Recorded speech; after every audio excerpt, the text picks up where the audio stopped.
So thanks for coming for the talk. So we have a topic on how to turn your phone into low-cost MC catcher device. So basically, the name is a little bit confusion. So we are not building an MC catcher itself. It's about how you could detect MC catcher. But today we will also have something new exactly, how you could really turn this device into something weird. And we'll try to show you how we did with Samsung Galaxy S3 and what is the possibility you could do more. So myself, Ravishankar Bogavkar, I work as a researcher in TU Berlin. Since last 5 years, I am passionately curious about mobile communication networks, works on different security aspects. And he's Swapnil Udar. He works in Aalto University. And he works as a master's student right now. So we are college friends from India actually, and that's what we hang out and work some new stuff together. So let's give you overview what I'm going to talk about. So how many guys in Black Hat actually, or how many guys haven't seen the slides from Black Hat? Okay, not much. So let's go. So I will just give you what exactly the unsolved privacy issues with GSM and 3G, especially in cellular communication network, and what exactly we want to focus here. I mean, that's what motivated me at least to build this tool and what help this gives you. And then we built a Darshak privacy framework. So why we call this framework, I will get you to the point why it's needed to be like build something like similar platform. And some of the use cases of this tool, like in daily use, how could try to use it and try to detect some weird happenings in your cellular networks. Maybe we don't know it's like a weird configuration, or maybe something is bad happening on the network side. And then future work, that's what we're planning with this tool, where we want to take it further. So before going to the outline, I just wanted to see what is the problem actually. Like we are seeing this fake base station problem and how far we are going with this problem. So there was some, from last year, there are some articles coming about. That was the first one. Chinese cops cuff 1,500 fake base station spam raid. There was also one more actually. The pseudo base station hides the cars and run the street to cover mobile phone send SMS fraud. So in China, there was some recent report actually, and this was true because I also work in academia, so we review some papers, and I met some Chinese professor and he told me, yeah, these reports were true. So what does happen? In the night, some car come like outside of your building, and suddenly like middle of the night, you get some SMS. Hey, your bank credit is low, or your bank seems to be hacked. You really want to check, reply with this with your credit card number or a PIN code or access code or something. So this is basically a spam SMS you're getting nowhere out of actually in the night. And some people just replied blindly, and this could be your credit card number or whatever it is. So there are ways actually, this is the new kind of phishing attack with those spam base stations, because they are trying to exploit the GSM weak links. And these boxes are getting pretty cheap nowadays. So you can buy from China like a $1,000 something, or 1,500 at least says. I mean, yesterday we had to talk about greedy base station. So he taught us like you can build yourself same kind of base station to send SMS. Like he yesterday has a demo like he can spoof some SMS or something like that. So this was the one factor, and this is we are seeing in practice happening. So how do you detect actually as an end user that you are a victim of such kind of things? Second is targeted attacks, which we also saw witness after I gave a talk in Black Hat this time. Then immediately one company said, okay, they also figured out some fake base station in the United States. And they also gave a map, like in which state they figured out there are some fake base stations. How many guys know this company called GSM K? It's a German-based company who provides a crypto phone. Yeah, some guys knows definitely. So they claim that their clients discovered that these are the fake base stations. Pretty good. I mean, and FCC also said that they're gonna investigate this matter, that how many fake base stations or maybe the illegal base stations trying to intercept somebody's communication. So this is really ongoing problem, and at least not ongoing, but we might see in future something is problem. So how to tackle with this problem? So, and what they claim by all the media, some facts are true, some facts are not really true. And that's what I want to highlight, or that's what I put into this slide, because with some methods, I try to show you that, okay, this might be correct, but this may be wrong. So they are not sure that this could be a fake base station, because this is pretty challenging task. And we don't know how skillful the MC catchers are actually nowadays. Considering the existing MC catchers, how skillful they are, how smart they are to detect some surroundings, we don't know. But of course, prediction helps. And the solution so far, which we have, as I already said, so this is at least going viral in the media. So this is their tool actually. This is a baseband firewall, which tried to tell you that, okay, your mobile network standard encryption has been turned off. Possibly this could be a IMSI catcher or fake base station, right? Yeah. That's their one method of telling that, okay, you might be under some interception. Maybe some FBI or maybe any bad agency is trying to intercept you. And this is our tool actually. And if I follow their method, if you see these red dots, and actually those are the encryption. So how many calls I made, it tells me that some of my calls completely without having any encryption, they was completely plain text over the air. And actually with this concept, I can say that I was also on a fake base station, but this is not true. Because this has various technical reasons why this is happening in the real time. And actually, also I tested last 2 days, I was testing my tool also here in this same place. Of course, we did not find any red dot, but there were plenty of weird behavior. And of course, this is due to the load on the tower. We'll go so far. So this is the solution we have. This one is free. Of course, this costs you to buy a special phone. So let's talk about what exactly the problem, with this mobile space, why we are not able to detect such kind of attacks or tools. Everybody has a smartphone, Android, you have a BlackBerry, or maybe any other operating system, right? So everybody's trying to say you are secure, your data is secure, nobody gonna intercept you. Of course, you can argue with me that you have end-to-end encryption and you are safe. You believe that there are only two-way communication between your devices and nobody gonna intercept. Okay, you are pretty much secure. Then we have efforts from all the researchers, startup companies who are selling a new secure phone, end-to-end encryption or whatever it is. Then devices are also good. Everybody's trying to say. Networks, if you go to any operator, say that we have the best encryption standard. The up-to-date encryption standard they are using, everybody's claim. You can ask any operator. They say they are trying their best to provide security level to their customers.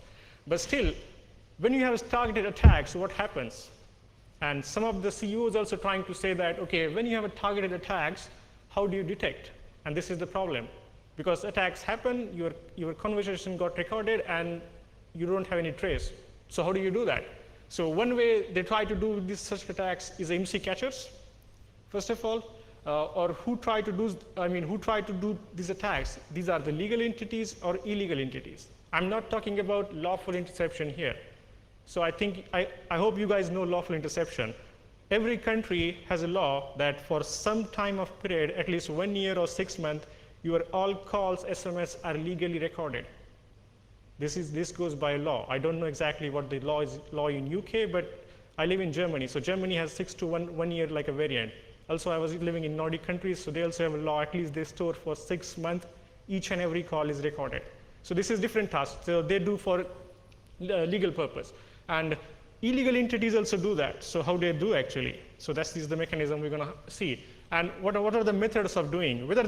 Are they really compromise your phone, like pushing some malicious operating system update and just compromise everything and sends back data to their malicious server? We don't know. And we'll just highlight what are the ways of trying to do that. So let's see targeted attacks, just to divide what exactly they do. First is IMSI catchers that I hope everybody knows. Like you have seen some Hollywood movies, the black van comes and he has all this spying equipment tools. He say, okay, this is the guy, track him and let me know what exactly he's talking. They just press the button and you see what he's talking right now, sitting in the car. So these are the typical IMSI catchers. There are two methods, at least in IMSI catchers. One purpose is, of course, location, to try where this guy right now, like if he's in office building right now, or maybe whether he's in this area. That's one purpose. Second purpose is real interception. Real time, they wanted to record your call. It may be a passive, it may be active, depending on that. And then there is also other method. Some companies try to sell you solutions. So this is one Israel company, the Pegasus. I'm bad at the pronunciation, but this might be one Israel company. At least they claim some of the documents which has been leaked over the internet. They claim that they push some compromise update on your phone, which has been signed and properly encrypted with the OTA keys. And now who give them OTA keys? That is a real question. Either they really do some awesome research to find out what exactly they can exploit to push the firmware on you, because legally only the Android or maybe the Samsung is allowed to push you the firmware, right? So I don't know what exactly method they do. At least they claim that they have all the tools to push these updates. What I collected document I have. So this was actually their catalog, which was released, at least what this says. maybe SIM toolkit they have, and same kind of mechanism we already saw on NSA catalog, which was released, and the same mechanism it was mentioned, so at least it matches with the evidence. This is possible. Now, how do you retake those kind of attacks, which are really happening, targeted attacks? And one point, nowadays, MC catchers not only GSM, they are also supports 3G. So this was from a Gamma company, and they said, okay, they also have a 3G GSM tactical interception. Even though they say 3G, it's try to downgrade you, but some are still claiming that they have a 3G one also. It might be depending on femtocell, and they are true. Then normal question, okay, this is about targeted attacks, so you are not the victim, so you just travel here and there. But as a normal human being, at least I use mobile phone. I want to see whether my last call was really encrypted or not. How do I see? So there is no method on your Android phone, Android phone or Apple phone or even BlackBerry phone. There is no tool which you can see that whether the last call was encrypted. Of course, if you are using a SIP provider or you know that your call is always on Wi-Fi, so they might be secure. But what about if you are using cellular communication? It's someone tracking you. There are tons of ways, some known ways, some unknown ways to track you by sending some silent SMS or maybe other mechanisms to locate you, whether you are in the city or which country right now you're. So anybody can do by sitting at a PC, right? So how do you try to verify if somebody's really tracking me, besides legal entities or lawful interception? And how I try to know, this is really hot problem. How I know that I was a victim of IMSI catcher attack, that my phone was compromised? Yeah. And how do I know that my mobile phone supports all the up-to-date security standards, algorithms, even my operator also? So there is no way to do that. And that's what actually I was trying to find out. As a researcher, actually, we were building a tool, okay, how do I see? There are some phones, actually, old BlackBerry phones, some old Nokia phones shows you that whether your call was encrypted. But nowadays, nobody shows you. I do with this Osmocon phone or laptop, but it's like time consuming for me. Like I cannot take my laptop and always see, okay, I go to London now, let's see how the network is encrypted or not something. So this is like time consuming, I cannot do. So I just wanted to have some phone which can I do myself. So that was the kind of motivation to build this framework for me. Then we also had one more problem with the 3GPP or the whole mobile ecosystem. So what the standard says, so 3GPP is the standard which try to build a protocol like every manufacturer should follow and build their device by this guideline. And this is a document for every manufacturer. A phone manufacturer says there has to be a ciphering indicator, and this has to be a mandatory or optional. Of course, star it means depending on some cases, but this is a mandatory feature. Every smartphone which has been sold by Samsung, Apple, has to have this feature. That's what the standard says. It used to follow old times by Nokia, by old BlackBerry phones, old Sony Ericsson phone, early days on GSM. You used to see like such kind of message before you make a call. Nowadays, you don't see. You see this kind of message now on GSMK phone, which has been sold around $3,500. Pretty expensive. So you have this kind of feature, but not on every phone. Actually, this has to be supported by every phone.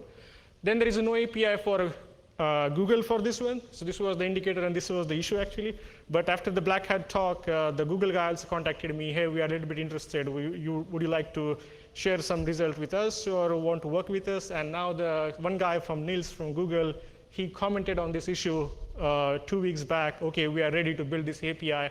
Anybody wants to help us? So if you go on this link, actually, you will see that they are interested now to put something. But they said that this will not be enabled by default on Android Stream. So user has to manually do something to activate it. There is a reason for that, because operator doesn't like to see such kind of thing that their network is not secure. So there is some politics kind of going on. And the best method actually, whatever the question I ask you, either you are a victim of IMSI catcher or not, how do you really find out? There is a really golden rule to find out this one. And this is, some smart people, old generation people still use it. That is the prepaid SIM card. I give example. If I'm a guy actually who is under the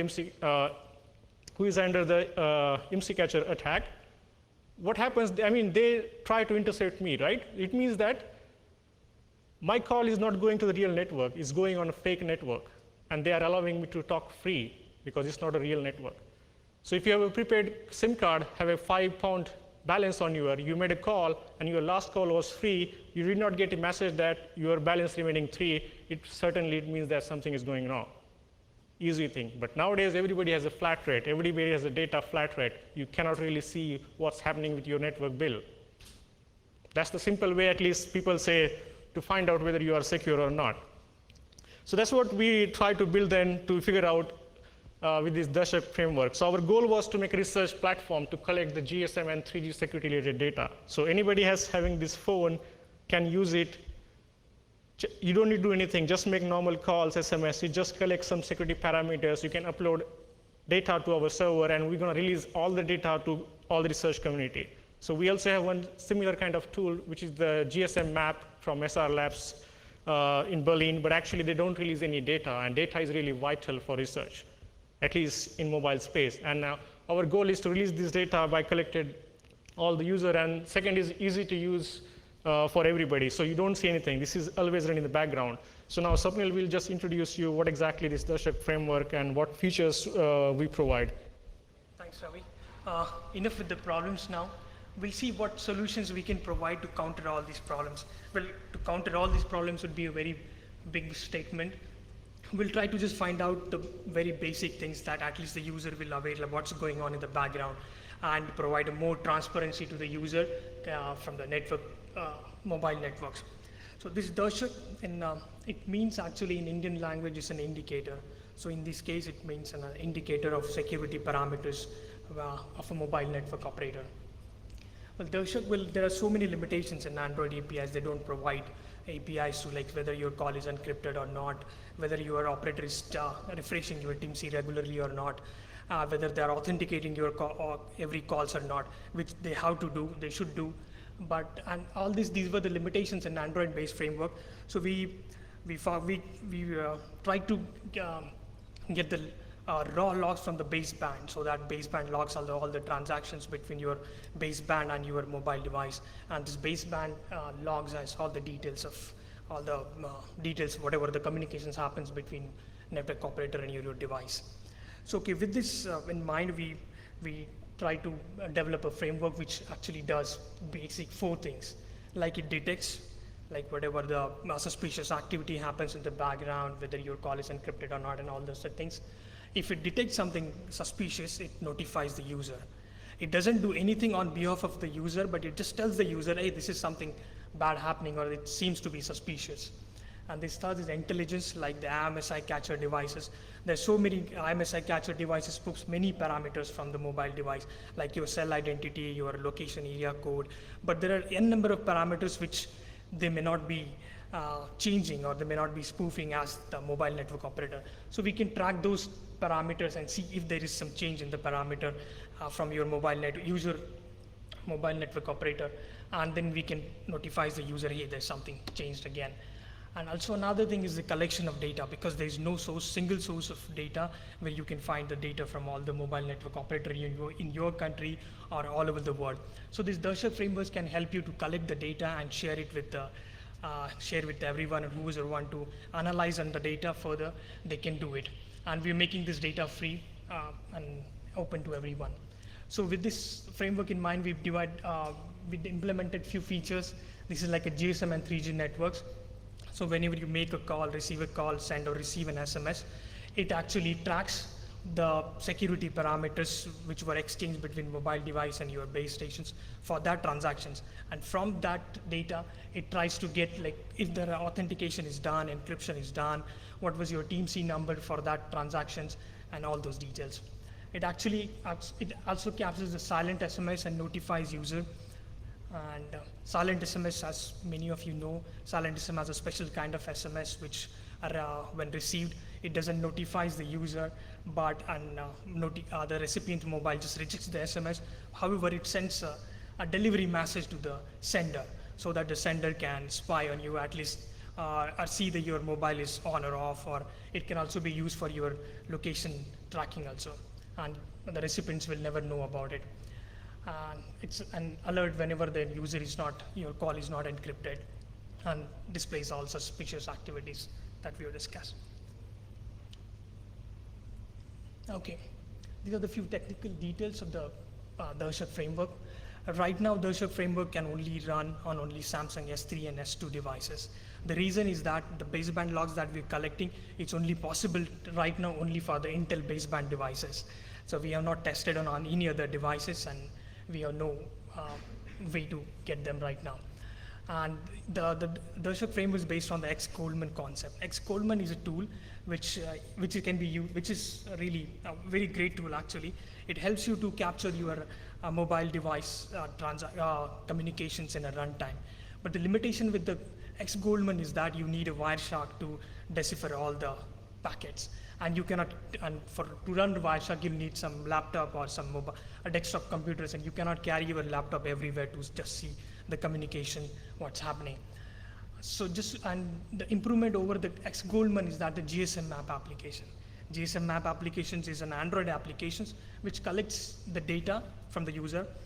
It provides a means to make a call to some dummy number for fixed number, and then that fixed number makes or sends a call to you, and it collects the data, and the user has to send this data to over the network to their servers.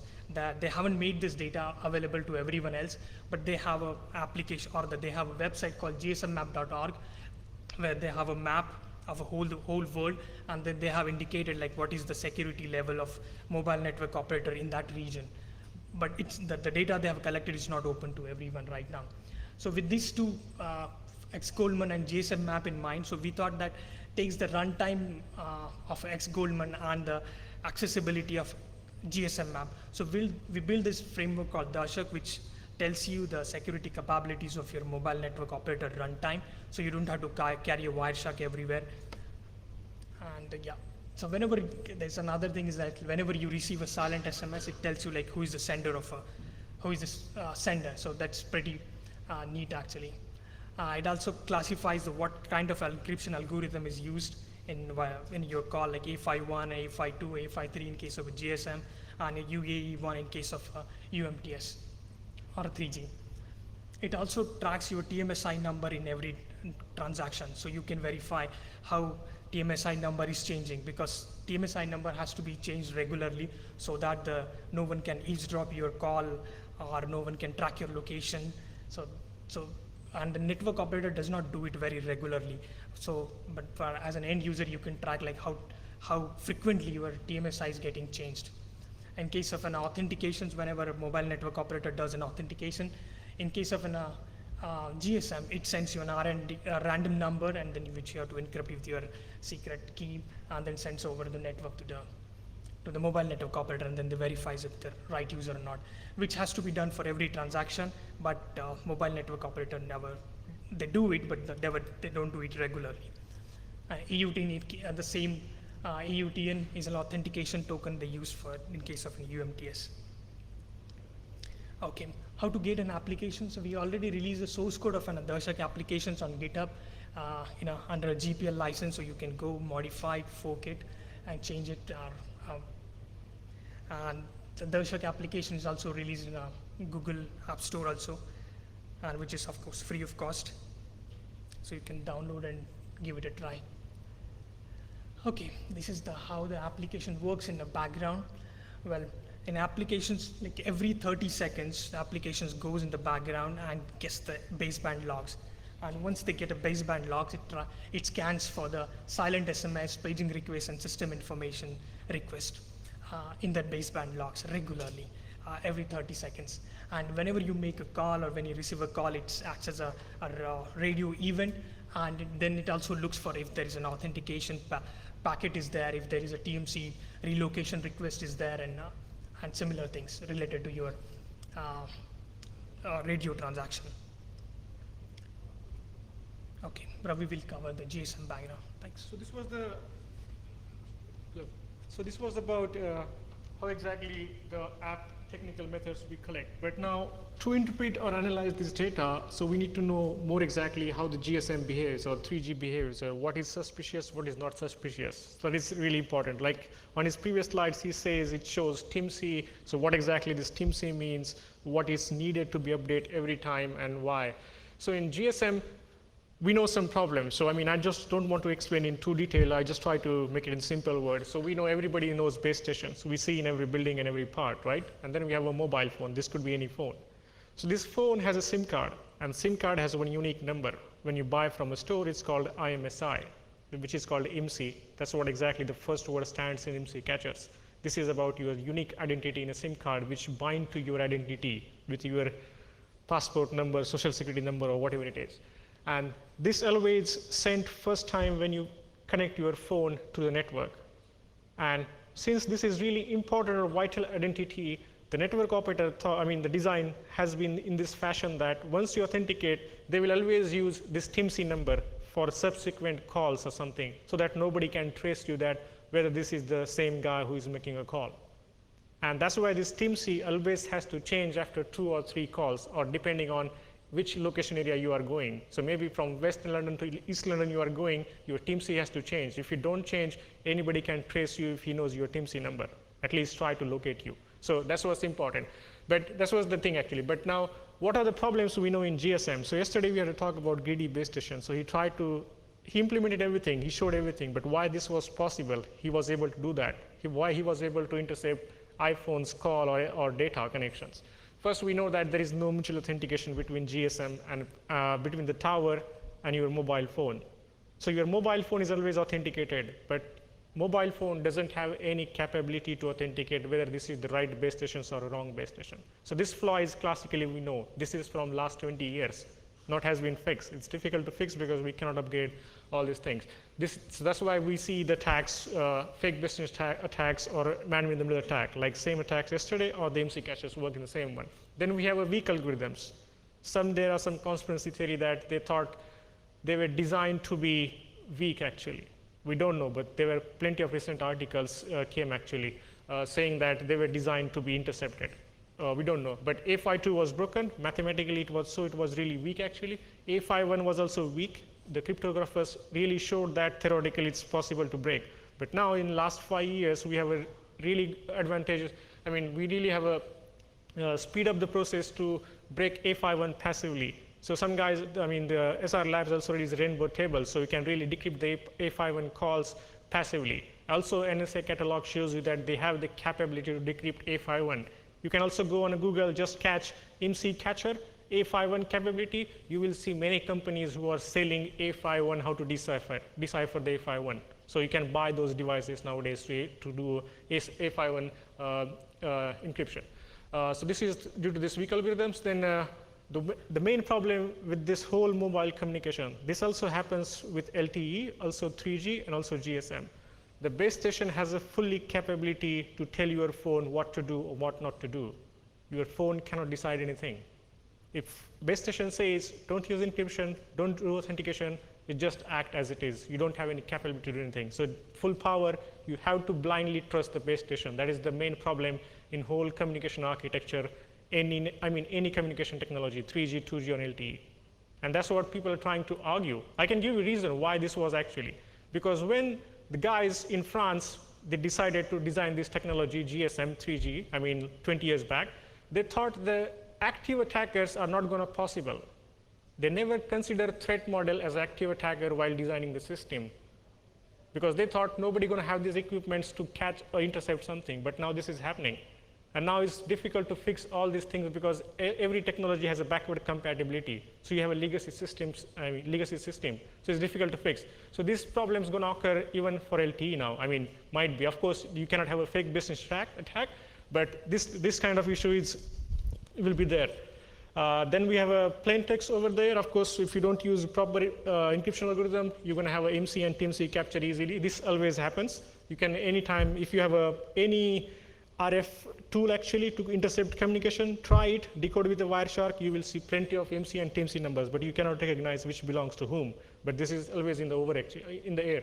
Then there is no authentication for IMEI. Yesterday also the greedy base station guy also told you like there is no IMEI authentication, and you can easily see and spoof those numbers. And lastly is local regulations. Nobody tried to force that. Everybody knows GSM, so why don't they upgrade the algorithms?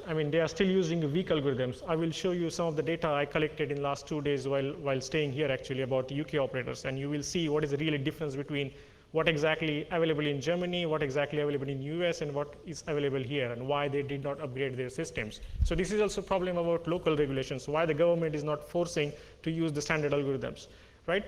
So GSM is badly broken. As I yesterday said, we also saw a real demo actually. Only one point is important actually for me to say, authentication, and that's what our tool is trying to do actually, because mobile originated call and mobile terminated call. There are two technologies. What does it mean? Mobile oriented means when you make a call, and mobile terminated when you receive a call. And there is really difference exactly how these two calls are behave for authentication and encryption. So, and mobile originated calls are always authenticated. Why? Because the telecommunication companies wants to see really you are paying for money or not, because they charge you for every call, right? So they have to see that whether you have a balance to make a call. But when you receive a call, those calls are free for you, right? So there is no way, I mean, for them, there is a way, I mean, there is a really good option not to authenticate. In old times, 15 years back, when there was charge for incoming call also, they were really authenticating both calls. So you see, business changed. Now you have incoming free. Now you don't have also security settings for your incoming calls. So incoming calls are easy to monitor, easy to spoof your incoming SMS, and those attacks also shown. So let's see use cases actually. So I talk a lot about what exactly the problem, but let's see what exactly how Darshak shows or try to identify those parameters. Can I have this phone?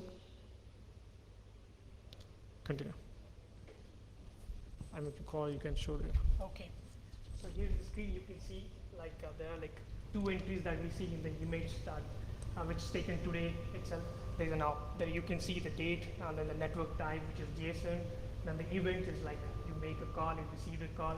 When the authentication is done during this time, it shows green, so means the authentication was performed for during this radio event. And there is an encryption. Well, encryption is, I don't know how it looks to you, but it's in orange color. It means that the authentication was performed, but the authentication was A51. So as Ravi earlier explained, that A51 can be broken. So it is an encrypted call, but it can be broken with sophisticated devices. Yeah. And when you press on one. So I try to make one missed call to this device, and let's see the event will pop up exactly what my last call settings were actually. Exactly. And one more thing is like for every transaction that we've seen in earlier screen, you can see like other details like whether the A51 is available, A52 is available on your mobile device, what is your TMC number, what was the random number that you used during.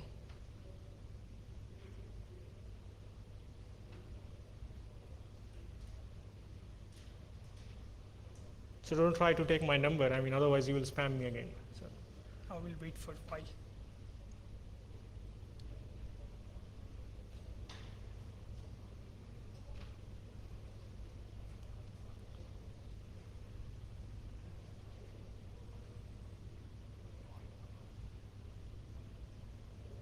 Wait. So sometimes it just takes time because the Android, when it's in sleep mode actually, sometimes it just missed the event actually, and this was flaw. We fix it, but it's still sometimes it's difficult with Android, because classically we collect all the raw log with the baseband, and sometimes it just with the permission. Of course, device needs to be rooted, and sometimes some apps try to tweak in between actually. Okay, so looks like it's not working, but I will continue with the second one. So we clear the logs. As I said, sometimes it just, so I go with,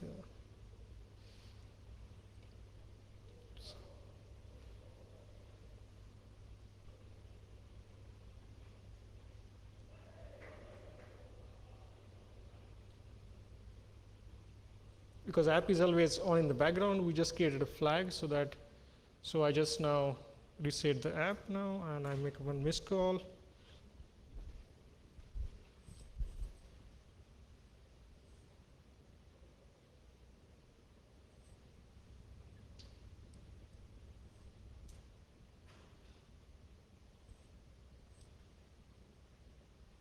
Yeah, okay. Now there should be,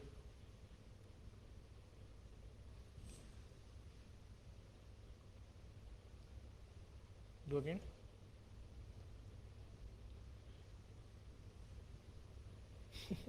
Anyway, so as usual, so demo happens like this, but I will continue. So he will continue with the demo, and I will just go with the slides. Can we have slides, please?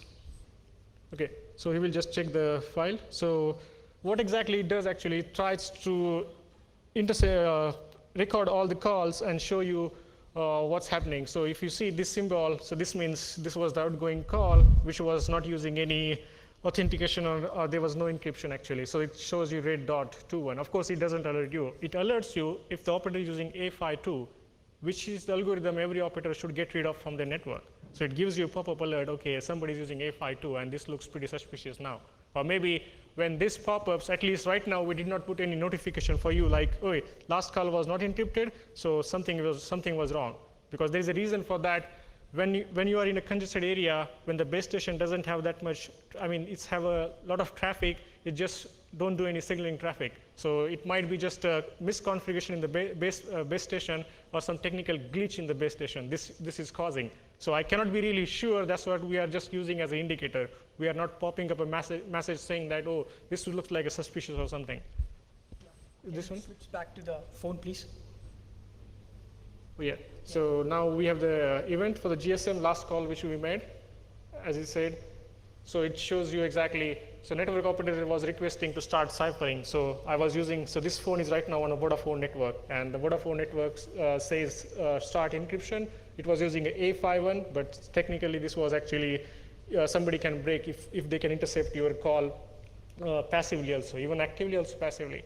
And it also shows you what exactly the random number used. And why I collect this random number, because some operators are really weird actually.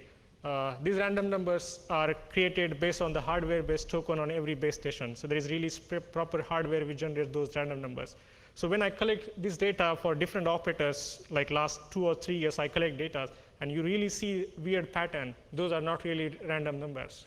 So this might be a problem from operator side. So that's what we collect these numbers also if somebody is really willing to submit the data, so we can have a more numbers actually to show that whether these are not really random numbers, because everybody do research on random numbers with a Linux system or something, but in mobile communication nobody tried to focus what's going wrong on something. So this was the first call. So we go with the second one, but okay. Now we have about detecting silent SMS. So instead of can we have a slide please? One more time. Yeah. So detecting silent SMS. So you continue, I try ready with the demo. Okay. Well, there are numerous type of silent SMS are there, like this is a type 0 SMS, and standard specifications that are whenever you receive an SMS, your mobile should send a delivery message to the mobile network operator.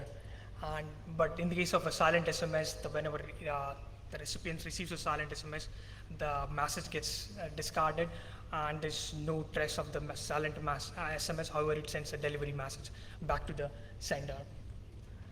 And it does not show any notifications for the user. And this flaw has been exploited by many police agencies and illegal entities to track users. And also, when you receive a silent SMS, your current locations gets updated on your base stations, and that can granularly track your current location without even notifying the recipient. And there's a tool called HashSMS tool, which we used for during our testing phase.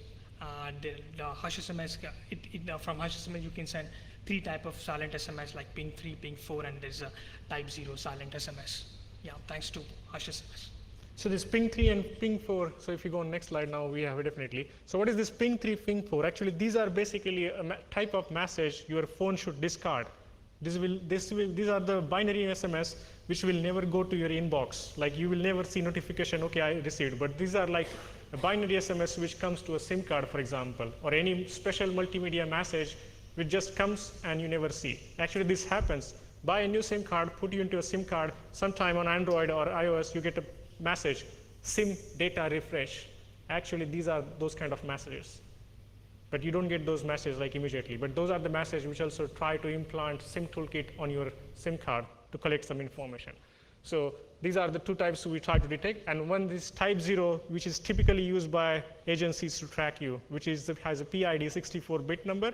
And this, nobody detect anything. I mean, basically, I sent 10 messages to this device.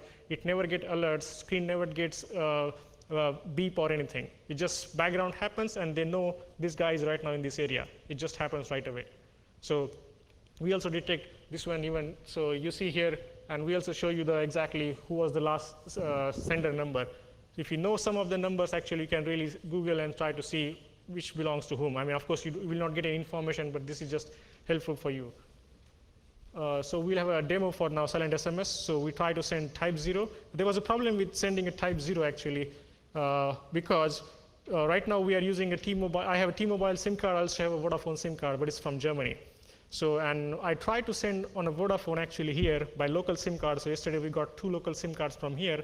And actually it turns out that the UK operator blocks those SMS for sending, only for sending, but they do allow to receive those SMS. This happens, depends on every country. So in Germany, Vodafone do allow.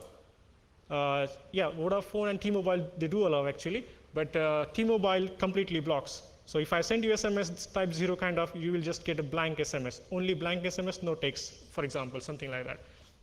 So now I will show you with the type 0 and also with type 3, ping 3 and ping 4.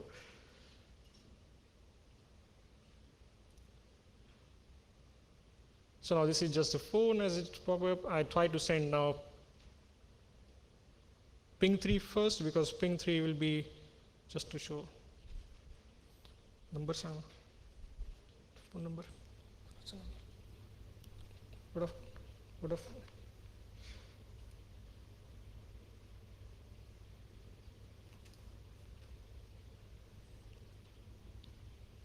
49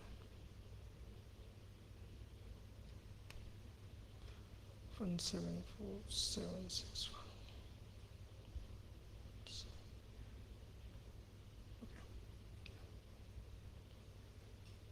So I sent one SMS to this mobile phone now, which is type 3. Now let's see what it pop-ups on the screen. So this was the pop-up from Hush SMS, which also tried to detect. There was one more tool, but this detects only ping 3 and ping 4, which gives you the same alert. And as I said, type 0 doesn't pop you. I mean, not allowed to send from my T-Mobile SIM card to this one. So what I try to do now, I try to send myself the type 0 one, which is, so this is my number, 4917476174228. I guess this is the number, yeah. So I try to send myself the same number. I will show you exactly. I mean, I don't have any other SIM card, otherwise I have showed you from other phone actually. And sometimes they do filter those messages, or maybe it gets blocked by the network, or depending on the traffic, it just gets pipeline, because these are kind of a binary type of SMS. Yeah, so you get 2 notifications, either one, but one was from Hush, the Hush SMS actually was exactly from the type 3 messages, ping 3. And this one shows you alert, like there's some suspicious activity going on. Would you want to enable the flight mode now, because it looks like suspicious? So you click on that message, you get the phone number also, who sent you this SMS and what was the time frame. And the Hush SMS, it also detects, but it doesn't detect the protocol identifier 64-bit, as I said. So it detects you with the protocol identifier bit, which is 0 for the ping 3 messages, but type 0, which is used by legal entities, is like 64. There has to be a 64 there. And it doesn't show you the phone number actually, which comes, but this is only for this one, but not for type 0, because there's a reason. These are the messages that always comes into your baseband processor, never comes to Android UI or Android operating system. So that is the difference for that one. So it does detect that one also message now. So this was about detecting these 2 ones. So this is one feature now. And now, can we have slides, please? Yeah. So we continued further with this tool now, how we can enhance to detect MC catchers, because now these are the only 2 features. Okay, whatever the calls you made, it just pop-ups, shows you details, and now also Silent SMS. Now to detect MC catchers, this is really a trivial problem. As I said, it's not that easy. Seems to be easy by reading the recent media articles, but not. So why I'm saying this? This was a manual from one company. So they claim what exactly their tool does actually. So they says automatically scanning and detecting parameters of all 3G networks. So before you deploy any MC catcher, it scans whatever the network surrounding it has. It just filters out all the settings.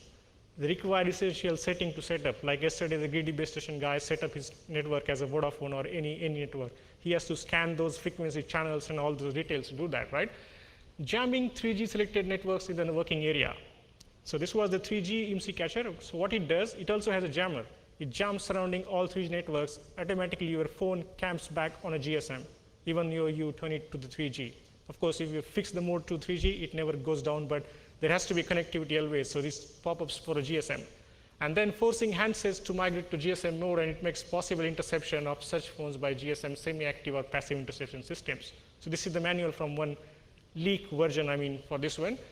So this might be, I don't know, this is one of the feature, at least they say, downgrading attack. But with a femtocell system, it's not really possible. If somebody has a femtocell-based IMSI catcher, which I had on my earlier slide, this is like a tiny iPhone. And surprise, this is the company in UK, actually, which sells this IMSI catcher. Like a tiny, like your iPhone size. This is the only smallest IMSI catcher you can have with the femtocell systems, which is called Athocell, actually. Like you have a femtocell, then this is the smallest femtocell which they created. And they also sell on this point. So this is actually works on a 3G network. And if you have that one, there is no way you can detect those kind of base station. There is a way, but it's really difficult because they never force you to go on a GSM. They also track you with a 3G. So you need to have more data. You need to find more parameters to differentiate whether it was a real base station or was it really fake base station.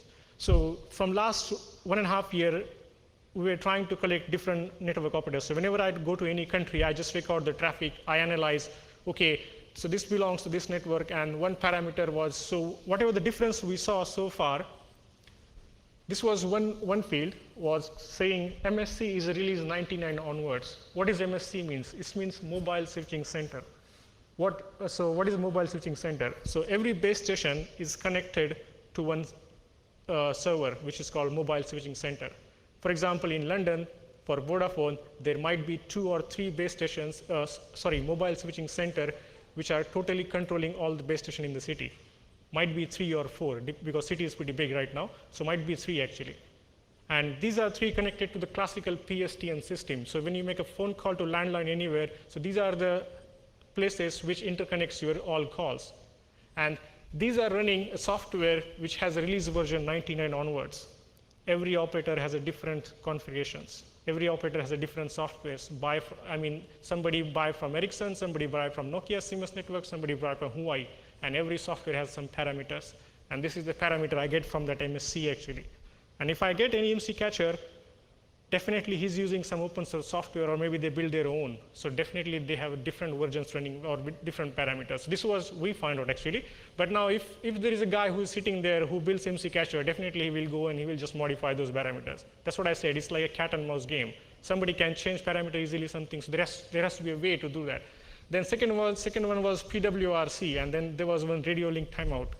So as I go with this one, so as I already said, MSC, so shows the current GSM network version and what kind of software it was running. I already explained. So this was our data actually. With the telecom in Germany, it was 99 onwards. Basically, most of the recent, big operators had same settings. So this was a play network from, it was from Poland actually. It was 98 or older. Same goes with open now. Yesterday, the guy was running greedy BTS actually. So I asked him whether you really change any parameters while patching a firmware. So OpenBTS, if you just compile and run as it is, it has this setting. So anybody builds any IMSI catcher, he's just using the same stock code actually, which is available in OpenBTS or OpenBSC. So actually his parameter will be same. Nobody will care to change this one. Who knows? But these are kind of parameters we try to detect and try to see if there is a difference with that. The second one, as I already said, radio link timeout. So this depends. If your city is too dense, like you have many users camping on a base station, it's good to have a less value so that you can serve more mobile phone. There will be less call dropout. So these are the settings every operator does depending on the area, depending on the time.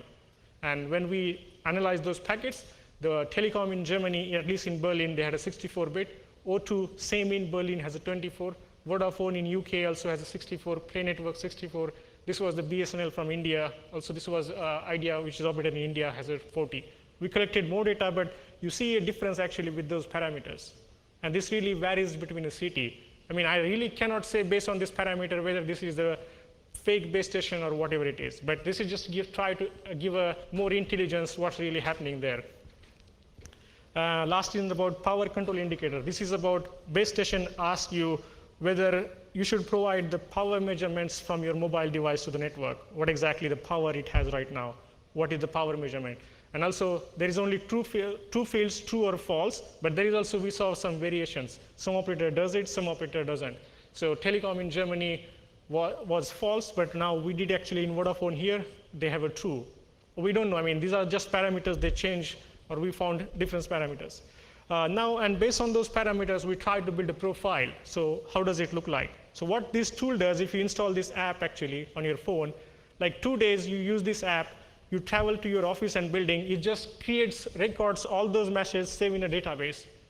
In 2 days, it will just give you pop-up message, hey, your location area changed, there is a new profile, there is new something. It collects all this information and store in the database. And now if you go next day to Paris, as soon as you land, you turn on your mobile, it will immediately pop up. Hey, doesn't look like you're in London, right? I mean, of course, roaming parameter, but it checks all these parameters again, saying that, okay, there is a new profile for you now. And now this is good if you don't move anywhere, but you come to house and immediately profile changed. Last 2 days, you didn't get a notification, and third day, you are getting suddenly a notification. Now, okay, something it changed, but you did not move at all from your house, right? So this is like kind of a suspicious indicator to try to give you, maybe. And this is just indication, okay, something is wrong, just turn off your phone or use some other mechanism to make a call. Just something is like, about some interesting data, what we collected like last 2 days, as I said, for a demo, I was trying some SIM cards yesterday. So we bought some SIM card and let's test out some IMSI catches, sending a type 0 silent SMS or something. So this was, last one is Vodafone UK calls. So we made 10 calls. Like few calls, SMS, 3G, GSM, and this is a Libara UK. Of course, this was the cheapest I could bought from a store actually, because I go and ask the other SIM card, they said you need identity and some, of course it's expensive.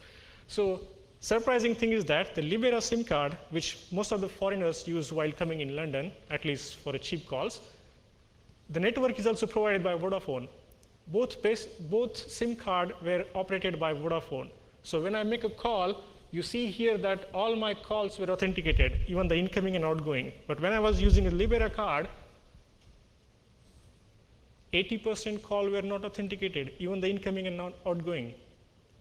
I don't know why it's differentiation. So the preference goes for the real Vodafone customers. So Libera means virtual mobile operator. There might be more actually in UK. Now, if you use those operators, actually their settings are not really secured. And there is a really clear differentiation by the real operator to give those services. So if you really buy any such kind of cheap SIM card for, like for less services, might be you have a real different security settings. I mean, you could ask this question to the operator, why this is happening. I mean, why you are treating like this for the security of different customers, right?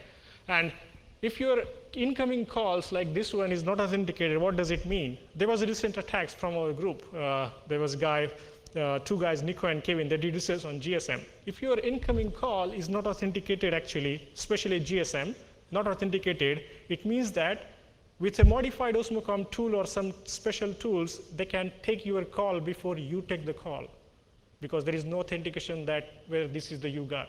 And they did a demo. I mean, still the paper is available for you to read if you want. They grabbed your SMS before you. So if you get SMS like a banking SMS, your MTAN is this one, they grab this SMS before your mobile phone get this one. This happens if your operator is not doing proper authentication for the incoming calls. Of course, you cannot do for outgoing because the call was authenticated. And if you are authenticated, this is not possible.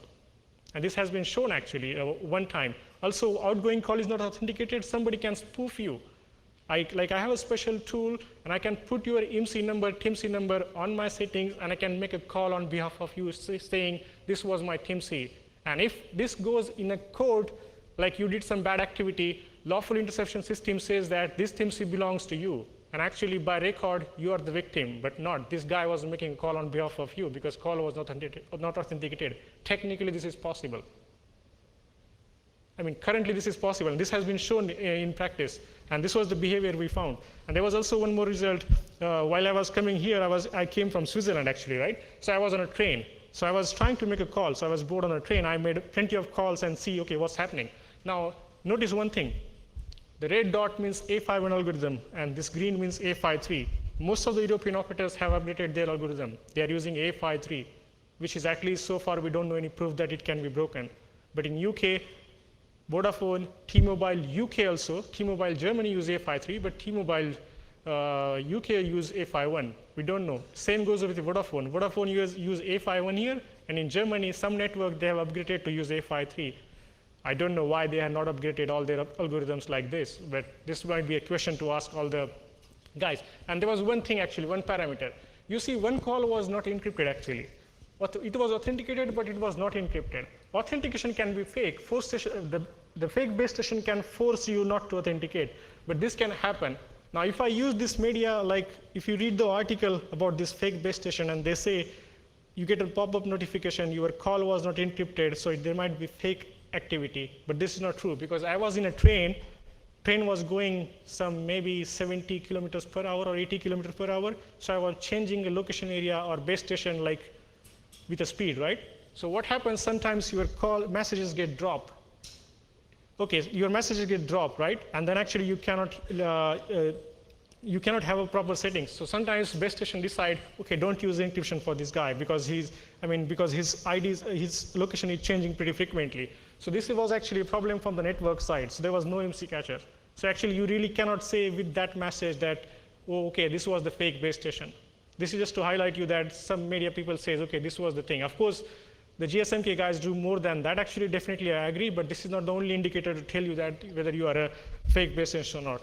I think they said our time is up, but there was one thing I just wanted to mention, or we want to release a tool. I just take a few minutes actually. There was just one demo we want to make, and last Black Hat I showed about this point, and I never released this information because this might be suspicious. What is it actually? Every phone, what happens, I just skip this slide. So what happened, if you see this base station and there are two guys, instead of Alice Bob, I just use Angela Merkel and Obama actually. So for example, Obama is calling Merkel right now. So hey, I want to talk to you. So what happens when he calls him, his calls get diverted from here to his mobile phone. And what base station does, it page your device. It means it has to say hi. And in GSM, the method of saying hi is either send your TIMC number or the IMSI number for your SIM card to recognize whether you are in this area. But while happening this, these hi messages are always in the air. If you have a proper device, you can cache those messages. So Darshak has a capability to do that. I mean, at least this phone allows me to do that. So what our new app, which we're not going to release because it has a bad purpose, it also detects these two numbers. This belongs to Obama, this belongs to Merkel, and I can see those two messages. What does it mean actually, or what I can do bad purpose with this one? Now, as I said, there is a silent SMS, so I just quickly show you the demo and I finish my talk. So I quickly turn off.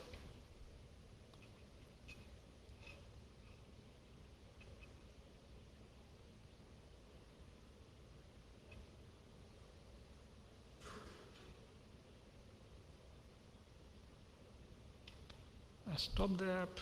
Okay. It is stopped. I open a new app. It's called TIMC phishing because basically we try to locate some guy actually. So what I do, I say is begin just to initiate the thing. It's collecting the state of log. I just waiting for one message. Yeah, exactly. It's starting now. So what I will do now, instead of sending a silent SMS, because as I said, I don't have a capability to send silent SMS because I'm on a Vodafone network, I just give a few missed calls to this number, like 5 calls, for example. You want to run that shit? Okay, no. So because we don't have a time, I just run the demo, but if you want, I can just show you the more proof how exactly we are doing that. So that was the first call. I just give 3 calls, and I just show you what exactly the result comes out.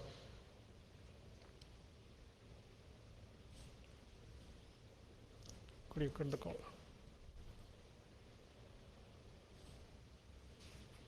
Yeah, this was the first one. This was the second one.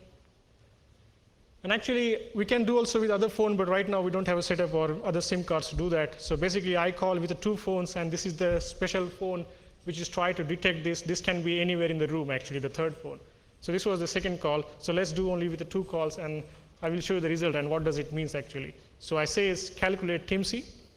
So it process whatever the packets he got from different phones and try to see how many times I page one single number. So there has to be a frequencies of collection. Okay, as usual, it didn't work out. But okay, we are running with the time, so I will show you again. So what exactly it does, it collects all the TIMCs. So I call this guy now 2 times. So method is, all the agencies use this method. There is a special device called string ray or something, which is the identifier for you. So they sent you 10 silent SMS for this guy. This guy never get notifies that he's tracked. What happens, the device is running in some proximity area. It detects that your mobile phone number paged for 10 times. So they will get in a pop-up as a screen, 10 times one TIMC number is get a pop. Okay, so this was the right guy, we were talking to him, and this is in this area right now. And we don't have the ability to tell you the location. So there are some special tools which also tells you the direction. He's in this area, he's in this area. You might have seen this Hollywood movie, on the map it just pop up. So this red dot belongs to this guy. So this guy is in this building right now. So actually, we also have this capability, not telling the building, but at least we tell you that this belongs to this location area, like particular which area. The distance could be 1 kilometer or 2 kilometers. So I can tell you any guy which is exactly in 1 kilometer or 2 kilometer with this tool. Of course, we're not going to release, but this has that kind of implications. But we can do more than that with Darshak. That's why we release the source code. So if you are interested to do something more, actually detecting base stations or try to play more around with the GSM or trying to detect suspicious behavior, we are open to have any suggestions or anything. So thank you for your time. And if you're interested, I can show you the demo again, right? Sorry for that. Thank you.